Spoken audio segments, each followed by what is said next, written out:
सहयोग जनता ने किया है उसको पूरा राजस्थान देख रहा है। मुझे भरोसा है उस बैकवर्ड एरिया में हाड़ौती अंचल जहाँ मैं आता हूँ, जहाँ लोग बोलते नहीं थे, अब अगर इस तरह की कोई भी घटना होगी तो मुझे भरोसा, जिस तरह से इन बच्चों का दाग टायरों पर डालकर, केरोसिन डालकर जला दिया था, किसी ने विरोध नहीं किया था, लेकिन अब कोई दुर्घटना दोबारा होगी तो वहाँ का व्यक्ति, हाड़ौती का आदमी चुपचाप नहीं बैठेगा। वहाँ के आदमियों को न्याय लेने के लिए जयपुर नहीं आना पड़ेगा, वहाँ के व्यक्ति वहीं न्याय करवा लेंगे, चाहे वो वसुंधरा हो, चाहे बिरला हो, वो कितना ही बड़ा नेता हो, उससे हम वहीं न्याय, वहीं कोटा तक छीन लेंगे। जयपुर लड़ाई लड़ने के लिए नहीं आएंगे, इसलिए मिशन चलाया था। मित्रों, मैं अब इस लड़ाई को, नेता बनना सब चाहते हैं, लेकिन मैं नेतागिरी से हटकर मैं एक सामाजिक कार्यकर्ता बनना चाहता हूँ, सामाजिक नेता बनना चाहता हूँ, जो समाजों के लिए काम करे, जागृति के लिए काम करे।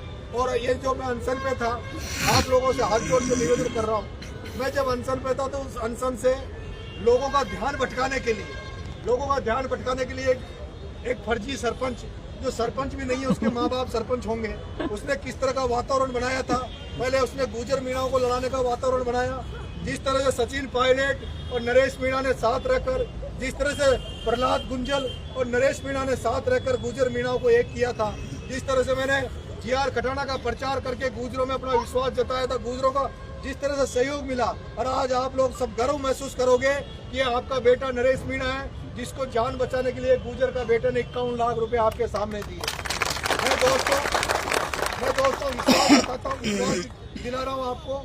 जो मैं दूसरे भामाशाह का नाम अभी जाहिर नहीं करना चाहता, जिसने मुझे 50 लाख का आश्वासन दिया था, वो राजपूत समाज से आते हैं, जिन्होंने कहा था कि बेटा मैं 50 लाख रुपए भेज दूंगा, तुम अनशन तोड़ दो। मैंने जाट समाज ने मदद करी है। मैं आपको जब मैं लिस्ट जारी करूंगा, एक रुपये का हिसाब, एक रुपया जो हमारे पास आया है, मैं अभी जोड़ के 1-2 दिन में, आजकल में, और आपके सामने फेसबुक के माध्यम से एक का हिसाब मैं आप सबके सामने रखूंगा।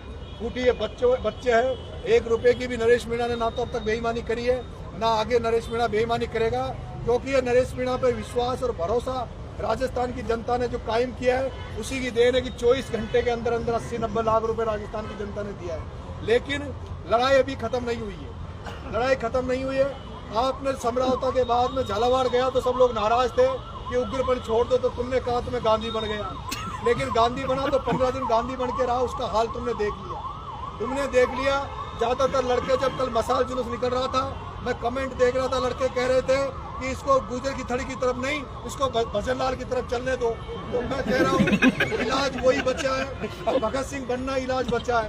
डूंगरी बांध में अगर नरेश मीणा वहाँ जाके धरना अनशन में बैठ जाएगा तो उनका डूंगरी बांध बच नहीं पाएगा। मेरे भाइयों, मेरा ये मानना है। क्या मानते हो कि नहीं मानते हो? मानते हैं। मानते हो नहीं मानते हो? मैं अगर वहाँ गांधी बन के बैठ जाऊंगा तो क्या डूंगरी बांध बच जाएगा? क्या नहीं बचेगा। जहाँ की डूंगरी बांध की जब माताएं बहनें झांसी की रानी बनने के लिए तैयार है, और उन झांसी की रानी वीरांगना बनने के बीच में अगर नरेश मीणा कहेगा कलेक्टर साहब, एसपी साहब, भजन लाल जी हमारी बात मान लो, तो क्या मान लेंगे? क्या 15 दिन भूखे रह के हाथ जोड़ के भीख मांग ली भजन लाल से, तो अब नहीं मानी तो क्या वहाँ हाथ जोड़ के मानेंगे? क्या नहीं, क्या बनना पड़ेगा? भगत सिंह बनोगे। अब ऐसे नहीं कहोगे ना, धैर्य रख, नहीं कहोगे ना, ऐसे नहीं कहोगे ना, संयम रख। मेरे भाइयों, भगत सिंह सेना बना रहा हूँ, धैर्य नहीं रखना, इनसे लड़। मेरी बात, धैर्य का मतलब होता है इंतजार करो, वेट करो। धैर्य का मतलब क्या होता है? इंतजार करो, वेट करो, जैसे सचिन पायलट इंतजार कर रहा है। मेरे से इंतजार नहीं होगा, मैं केवल 2-3 दिन में ठीक हो जाऊं, फिट हो जाऊं, दोबारा से डूंगरी बांध में जाऊंगा, कोई धैर्य नहीं रखूंगा, डूंगरी बांध वालों के लिए लड़ाई लड़ूंगा। और फिर जरूरत पड़ी, समरावता के बच्चों को न्याय पूरा नहीं मिला, समरावता के बच्चों को न्याय नहीं मिला, इन बच्चों को न्याय नहीं मिला, समरावता के बच्चों को, इन बच्चों को डूंगरी बांध को न्याय दिलाने के लिए हम लोग लाखों की संख्या में एक बार फिर से इस राजधानी में आएंगे। आओगे सब लोग? और मसाले लेके आएंगे, या तो वो लकड़ी के साथ साथ यहाँ के सिस्टम को जला देंगे, उस भ्रष्ट सिस्टम को जला देंगे, भ्रष्ट सरकार को जला देंगे, उस तरीके से आएंगे। तैयार रहोगे ना? एक मुद्दा अभी चीता कॉरिडोर के नाम पर धौलपुर से लेके 12 तक जो जंगलों में हमारे गुर्जर भाई, मीणा भाई बसे हुए हैं, उनकी भी जमीनों को छीनने का चल रहा है। इसलिए उनके लिए सड़कों पर उतरने की जरूरत है, सेना को मजबूत करने की जरूरत है। मुझे उम्मीद है आप सब लोग इस लड़ाई में मेरा साथ दोगे। जिस तरह से आप साथ दे रहे हो, आपको बहुत बहुत धन्यवाद मेरे भाइयों।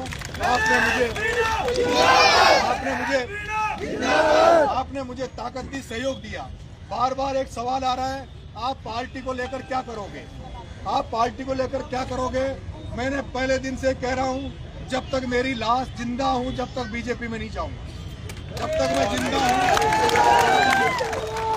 मैं जिंदा हूं उस बीजेपी में नहीं जाऊंगा जिस बीजेपी में 15 दिन तक भूखा पड़ा रहूं और वो सुनवाई नहीं करे। उस बीजेपी में नहीं जाऊंगा जिसमें हिंदू मुसलमान गुजर मीणा को लड़वाने का प्रयास करती हो। उस बीजेपी में मैं नहीं जाऊंगा। यही बीजेपी थी, वही वसुंधरा राजे थी जिसने गुजर मीणाओं को मरवा दिया था। इसलिए उस बीजेपी में नहीं जाऊंगा। बच्चा दो ऑप्शन, एक ऑप्शन थर्ड फ्रंट बचता है, एक ऑप्शन कांग्रेस बचता है। लेकिन मेरे भाइयों, मैं मान सम्मान और स्वाभिमान के साथ समझौता नहीं करूंगा। मैं मान सम्मान स्वाभिमान का समझौता नहीं करूंगा। भिखारी बनकर किसी के दरवाजे पे नहीं जाऊंगा। चाहे महाराणा प्रताप की तरह सूखी रोटी खा लूंगा, घास की रोटी खा लूंगा, लेकिन अपने मान सम्मान स्वाभिमान के साथ समझौता नहीं करूंगा। अगर कहीं जाऊंगा तो मैं जाऊंगा तो वहां जाऊंगा जहां आप सबका सम्मान बढ़े, मेरे साथ काम करने वालों का भी सम्मान बढ़े, उनको भी आदर मिले, उनको भी सत्कार मिले। नरेश मीणा अकेला जाकर कहीं बंद कमरे में जाकर किसी से समझौता नहीं करेगा। और करता ना तो तुम्हारे भाई का अनशन तोड़वाने के लिए बहुत बड़े बड़े लोग आ रहे थे, मना कर दिया तुम्हारे भाई ने। आज जो राजेंद्र गुडा, जो भाई आपका पहले दिन से नरेश के साथ लड़ा, उसी राजेंद्र गुडा के साथ अनशन तोड़ूंगा, उन जनता के साथ अनशन तोड़ूंगा, उन पीड़ितों के साथ अनशन तोड़ूंगा। आज आपके बीच में आके अनशन तोड़ा है। बहुत बहुत धन्यवाद। राम राम साहब।